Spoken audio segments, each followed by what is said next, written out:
Hi guys, Persephone Pink here, and today I'll be doing my What I Watched in November recap video. I didn't watch as many films this month as October, but I still watched quite a fair few. A few new releases as well as a lot of rewatches because I was just in the mood for some rewatches.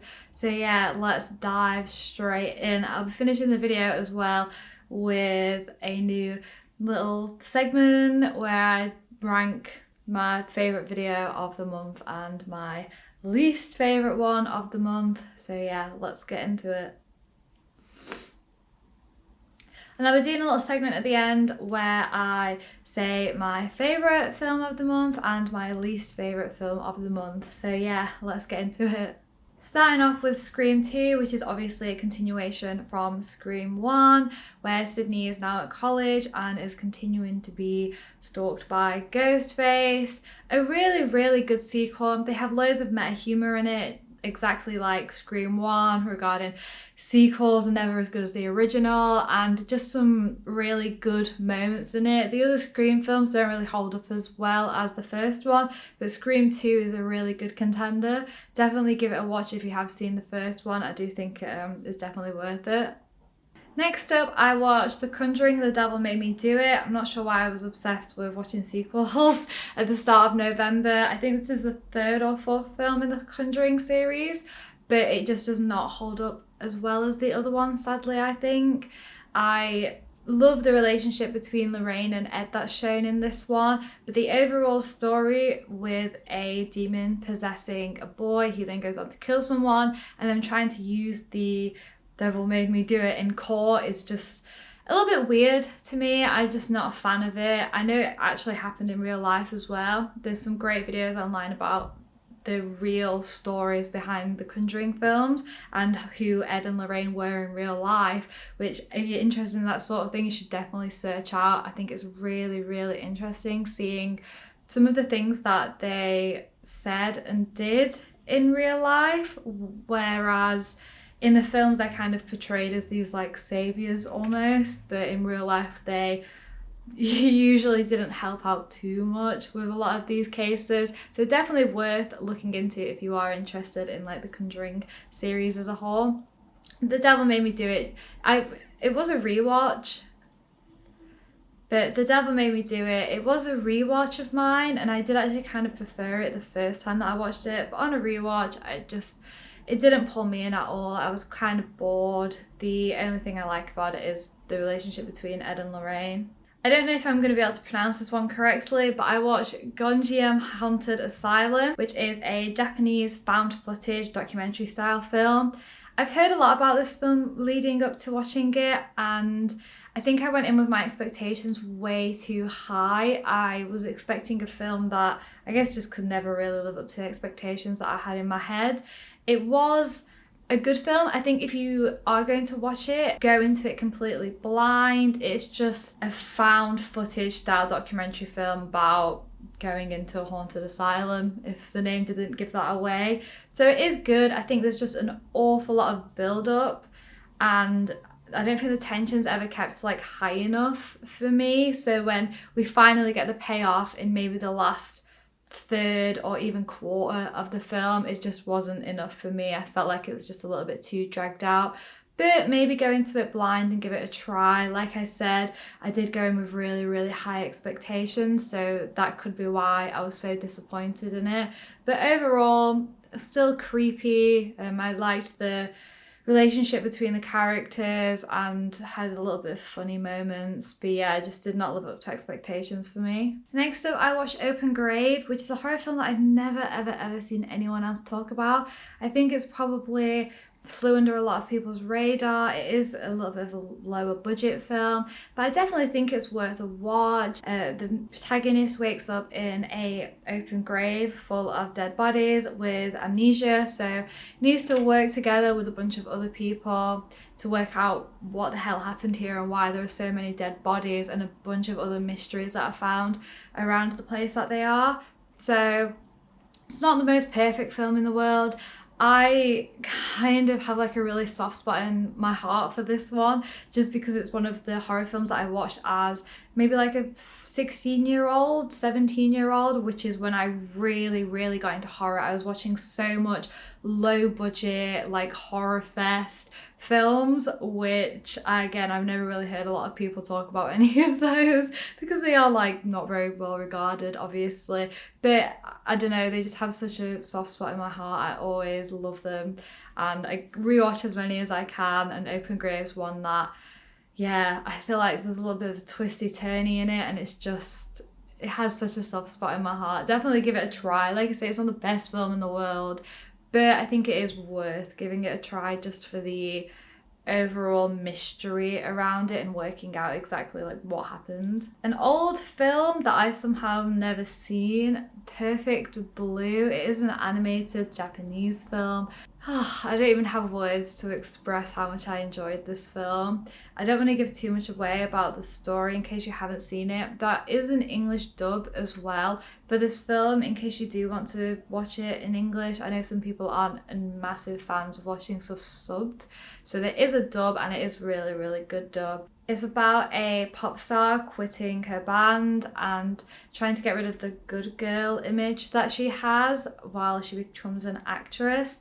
And it's quite dark in places, I won't lie, but I think the ending's just brilliant. It really resonated with me, this film. Next, I watched Luckiest Girl Alive, which came out this year. It's a new release and stars Mila Kunis. I went into this pretty much completely blind. I just did a really quick read of the synopsis, which said that it's about a woman who survived a school shooting when she was younger. I thought this was going to be absolute garbage.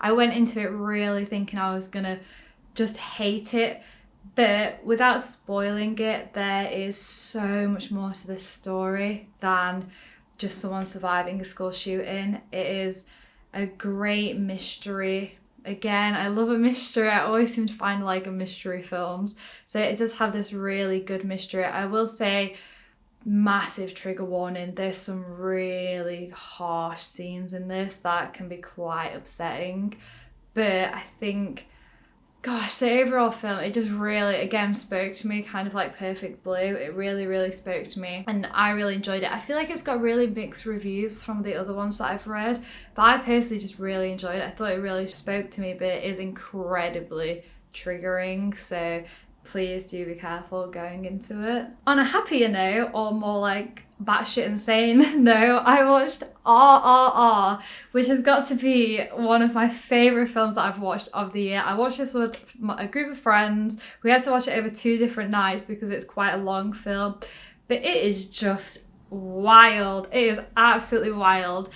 Go into this, watch it with friends, but go into it completely blind. Just nothing I could tell you would even begin to express how crazy this film is.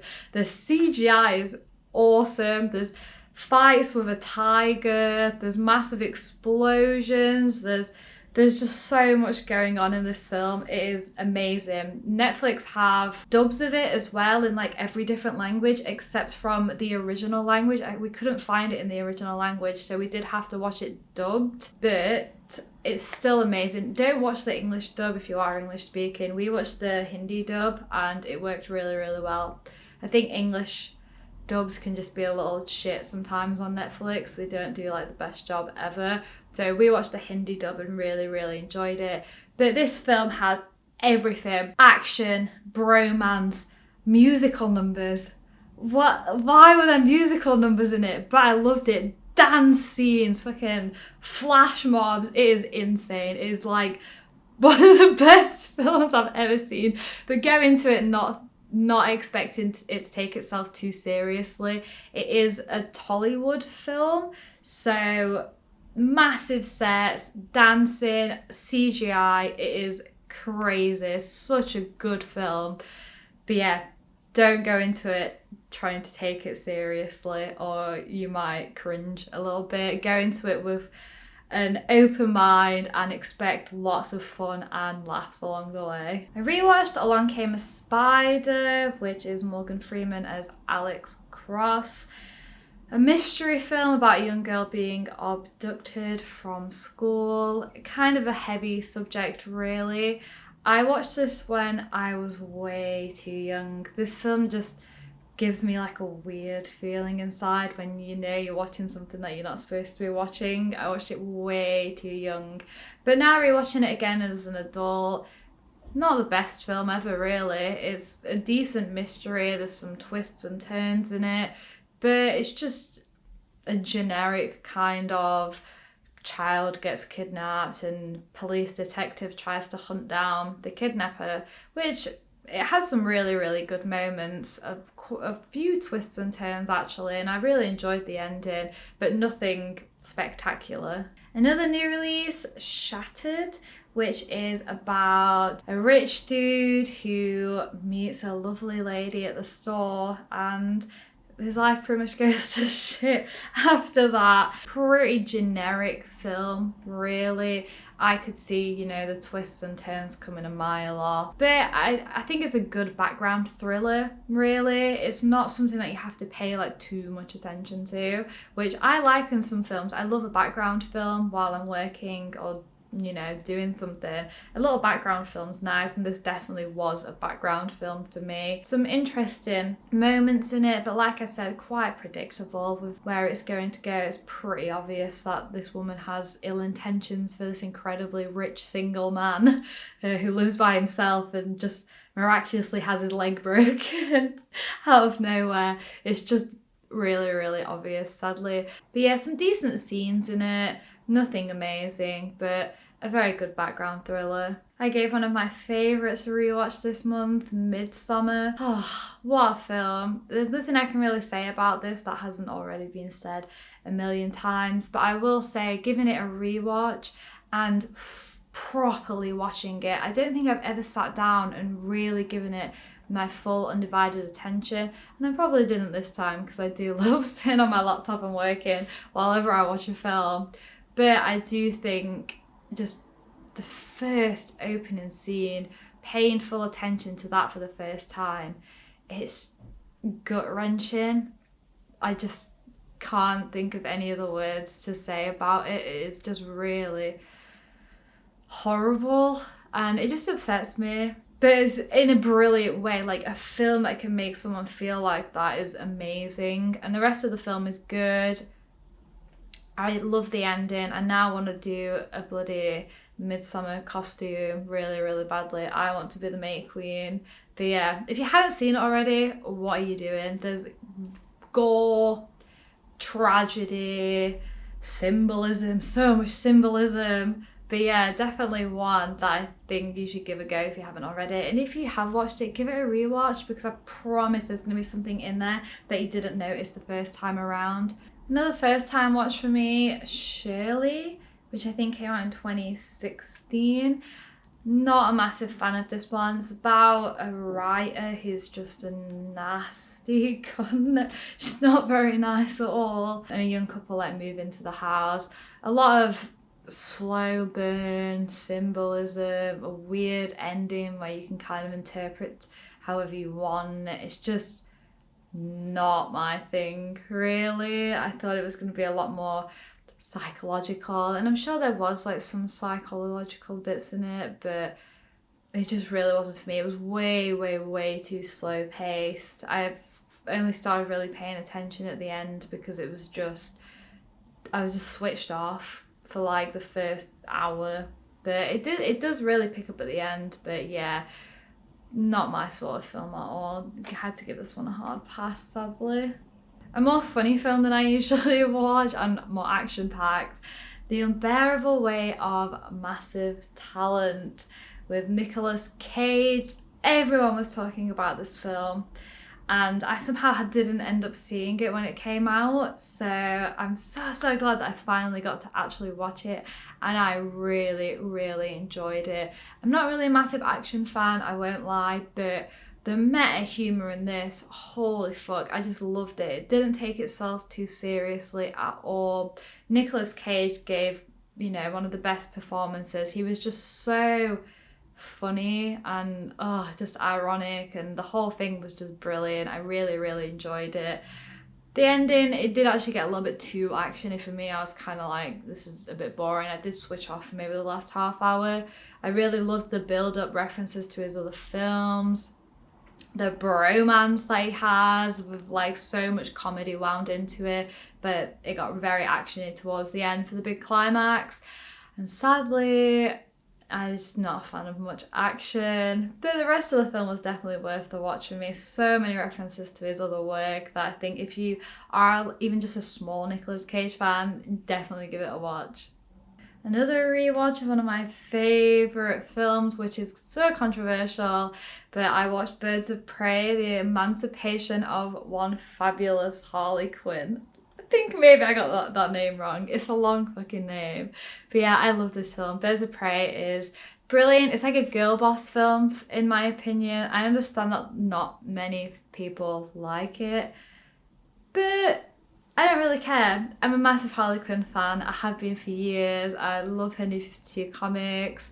So being able to see her on like the big screen separated from the Joker is... it just warms my heart, and I don't think anyone will ever be able to portray Harley Quinn as well as Margot Robbie does. She's just perfect, such a good casting, and she didn't really get to shine that much in the first Suicide Squad. The second Suicide Squad, I really enjoyed as well. I think her character was a lot less for the male gaze and a little less cringe, and they did really well with her in Birds of Prey. The Huntress is a character that I really love as well. Give it a go. I think this really underperformed because of the stupidly long title. It was confusing, and then cutting it down to Birds of Prey, it just made it really confusing. Make a Harley Quinn film or don't make a Harley Quinn film. Don't like try and slot two together. You could have just called it Birds of Prey, or you know, a shorter version just including Harley Quinn if that was a selling point for the film. As you can see, I'm a little in love with this film. Anything with Harley Quinn in, I adore. It's just one that I really like and geek out on. But yeah, Birds of Prey, give it a chance if you haven't already. I do think it is good. This is going to be a little bit of a controversial one again in like the horror community. I watched The Empty Man and I despised it. I really did not like this film. The first 20 minutes, amazing. The rest of the film, hated it. I really did not like it. And when I was giving my review on Letterboxd and I looked through the other reviews and like people like this film. People don't think this is a bad film. I thought it was a really bad film. I think maybe it was just because I started watching it really late and it didn't finish until like 1:30. And I was so tired and I was like, I stayed up late, this is going to be such a good payoff. And then we get the ending that we do and the twists and turn that we do, and I was like, why have I stayed awake for this? Why have I done this to myself? So yeah, it could just be that. Maybe in the future I'll give it another go, because like I said, that the introduction is so good, but I'm not really a fan of supernatural stuff, which, you know, probably plays a big part into it as well, and cult shit, and it just it just really wasn't for me, this one. Maybe I'll give it another go in the future, but if you're not majorly into like supernatural or cultish stuff, probably give it a pass. Rewatched Edge of Tomorrow, which is so not my sort of film. It is action and sci-fi. I do love sci-fi, but it is mostly action with Tom Cruise and Emily Blunt, who has my heart completely. But yeah, not my sort of film at all, but this one just hits so different, so different. I just love it. If you haven't seen it, it's called Edge of Tomorrow, or sometimes Live, Die, Repeat, I think is like the tagline for it that it can come under in some countries. And definitely give it a go. It's about Tom Cruise's character, who is in the army and is sent off to the front line against a battle against aliens or another creature, and dies and wakes up and has to relive the same day over and over again. Kind of like Groundhog Day, but actiony instead of just like a comedy, like way more actiony. And I think one of the reasons that I love it so much is it mirrors, if you've played video games before, where you have a boss that you have to learn every single move for, and you repeat and die and you play again and you die and you have to learn every single move. That is the whole premise of this film, like learning every single move until you finally defeat the final boss. It is just cool. It's just so cool. If you're a gamer, I highly recommend this. Even if you're not majorly into action or sci-fi, I still think it's worth giving it a go, because you see that sort of gamer mindset so much throughout it. It's just really, really cool. It's such a weird thing to make a full fucking action film about, but it paid off so well in my opinion. Such a good sci-fi action film. I rewatched The Circle with Emma Watson. Oh, did not enjoy this one. I think the first time I watched it, I must not have paid full attention, because I did actually kind of enjoy it. This time around, I just think it has so many good ideas, but it just cannot decide which side to stand on. It kind of shows how technology is bad, but also technology is good, and we all deserve privacy, but also none of us deserve privacy, and we should be filmed all the time. And it's just such a weird, they just can't decide a direction to go in, sadly. It's about Emma Watson's character who starts at a tech company, kind of similar to Google or Apple or any of the big tech companies, and they come up with a way to put these tiny cameras anywhere. They can just be placed anywhere, and it kind of goes into the morality around that, the benefits around that, but also the drawbacks around that, which end in tragedy. And it's such a shame, because I think this could have been a really good film about how these tech companies aren't deserving of every aspect of our lives. It's dangerous to have no privacy. Like, everyone is deserving of privacy, but like I said, they just can't decide which route to go down, with tragedy happening because of this lack of privacy. And then they still at the end of the film are like, nobody deserves privacy, we all should get filmed all the time, it's better for society. It's just very, very frustrating. It's just such a weird thing to stand on at the end of the film. I really, really was not a fan of it. Give it a watch, but it's not a good critique at all about how technology should play a role in our lives. Rewatched an absolute banger of a film as well, Get Out. What is there to say about this film that hasn't already been said? Honestly, Jordan Peele's directorial debut, and it was a slapper of a film. Absolutely amazing.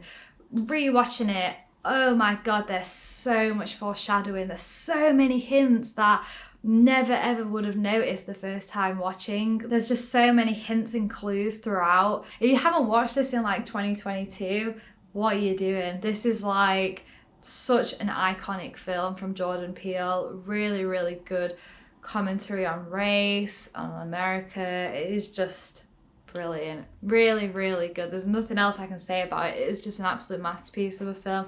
The ending is brilliant as well. There's actually an alternative ending which they could have gone with, which I think would have just been heartbreaking and tragic. I'm so glad they went with the positive ending, because it is just such a banger way to like end such a good film. So yeah, very, very happy about this film. Really, really enjoy it. Highly recommend. I kind of go off the rails here a little bit with like my final 3 films of the month, because I had a passing in my family, which has made me not really want to watch anything, if I'm honest. So I have 3 films left, and the first one is Robots from 2005, about a robot who moves to the big city to follow his dreams and finds out that the big city isn't all it's cracked up to be. If you haven't seen, there's a clip of this film that's been going around on social media at the moment, especially on TikTok, which is just like the music from one part of the film.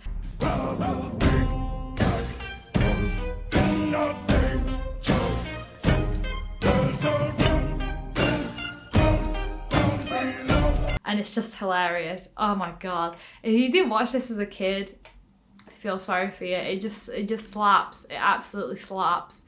Robin Williams is in it, Ewan McGregor. It just is a really, really fun family film. Obviously an actual children's film, but I used to watch this all the time at my nan and granddad's house whenever I'd stay over. It was one of the only DVDs that we had.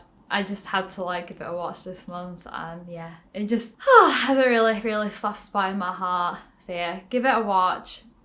A children's film, like actual children's film.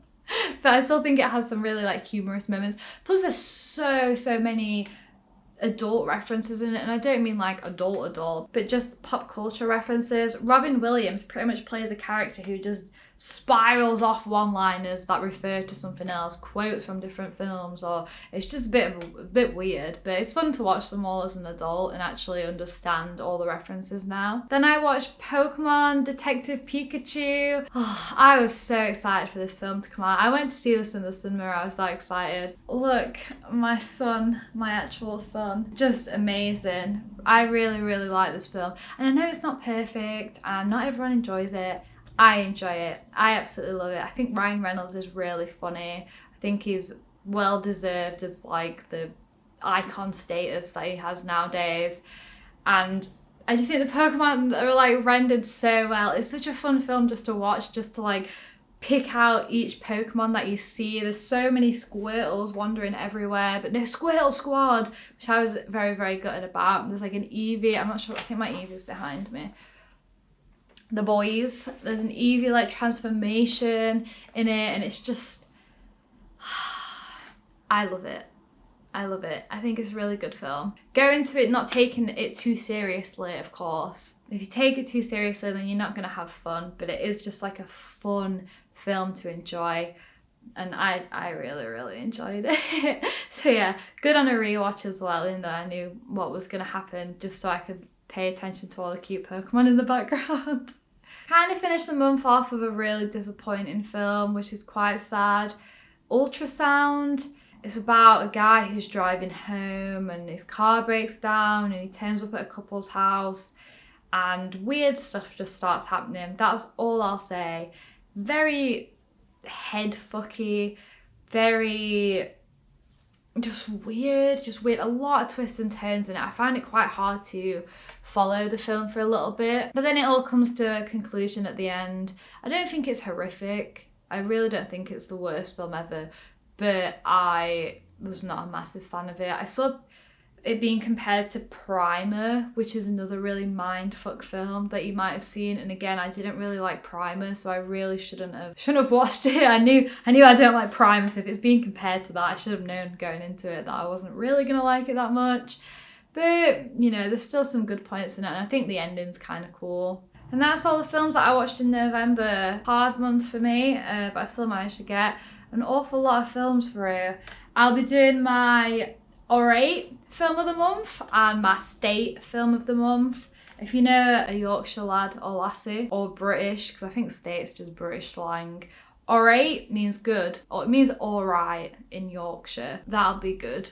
State, if something's a state, it means bad. Alright, state. Got it? Sound. So my alright film of the month, Perfect Blue. Hands down my favourite film that I watched this month. It just spoke to me so much. I just thought the perception of female sexuality and how someone presents themselves as good, it just really spoke to me. It might not speak to everyone the way that it spoke to me, and that's understandable. I think working the job that I do and it not being portrayed as good and all that sort of jazz just made Perfect Blue really speak to me.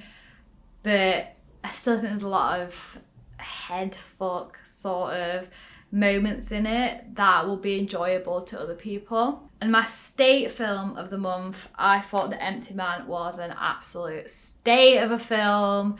Shy. I really did not enjoy it. Sorry to the horror community who really like that film, but I thought it was wank. So the first 20 minutes, brilliant. The rest of the film, horrendous. Like, why did that film need to be like over 2 hours long? That could have been an hour and a half film. You could have cut out like half the stuff in it.